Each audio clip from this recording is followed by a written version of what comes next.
Now, when we talk about state management, we're referring to how you manage your emotions, your energy levels, everything about you on the inside at every point in time. Have you experienced this before? Probably you went for a presentation and you did very well, you were very bold, you spoke well, but for some reason, you went for that same presentation at another time and you felt timid. Maybe it was even an interview. You went for an interview, you spoke so boldly. You went for another interview and for some reason you couldn't get yourself to be as bold as you used to. What happened? State management. So I'm going to show you how you can manage your state so you can function at peak levels at every point in time. Now, there are 3 decisions we're making all the time. The decision of what to focus on. This means if, for example, you went to a party and you said, someone asked you, how was the party? Your response to that question will determine what you were focusing on at that party. If you were focusing on the dustbins outside, come on. If you had a camera and someone said, send me pictures of what your experience was like at the party, and you took only pictures of the dustbin area, was that a good party? No. But if you took pictures of the food and you like food, or you took pictures of people dancing and you like dancing, they will be like, that's a good party. So what we focus on at every point in time would help us determine our state. The second thing that will determine your state is the meaning you give that thing. You may focus on something, but what's your interpretation? Do you see we're going back to mindset now? What's the meaning you give that thing you focus on? That will determine your state. So if someone told you the MD is coming to the office today to check everybody's work. Hey, for someone else, the meaning of that would be, I may lose my job today. But for another person, the meaning would be, wow, an opportunity to show what I can do. An opportunity for the MD to see the work I've been doing.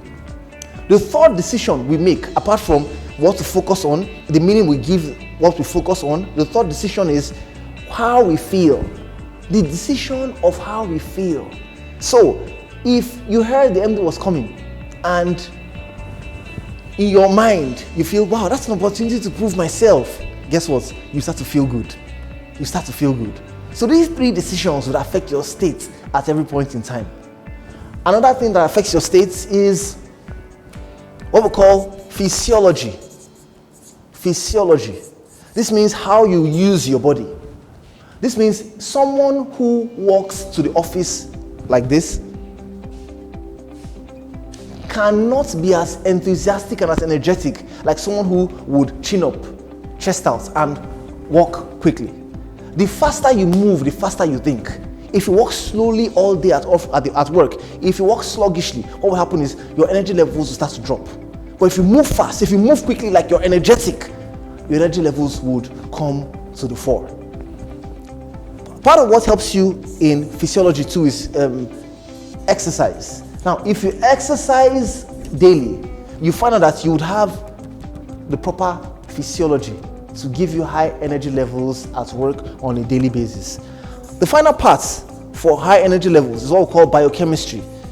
Now, biochemistry here simply means all the activities that take place in our human body with respect to food.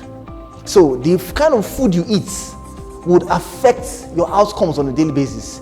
If you spend most of your time eating junk food, your energy levels will not be like someone who eats vegetables or proper food. So, don't wait. At work, you're handling a sales role. Don't wait till when you're extremely hungry before you eat. If you do that, your biochemistry levels will be very low. Your energy levels will be very low. So come up with a diet for yourself. You know, I used to work in a place where, of course, we were responsible for our food. So because I understood biochemistry, I had to get a caterer who would supply me fruits every morning, who would supply me certain meals at lunch. And in today's world, with the use of social media, there are many businesses you can probably relate with, and they'll be able to give you these supplies very often. This would help you keep you focused. This would ensure that there's enough oxygen in your brain so you're not tired, you don't get stressed out. You know, sales is a difficult job, really. And I greatly respect you for taking up this job in sales. The people who manage our economy today, the people who are leading and making our economy thrive today are the salespeople.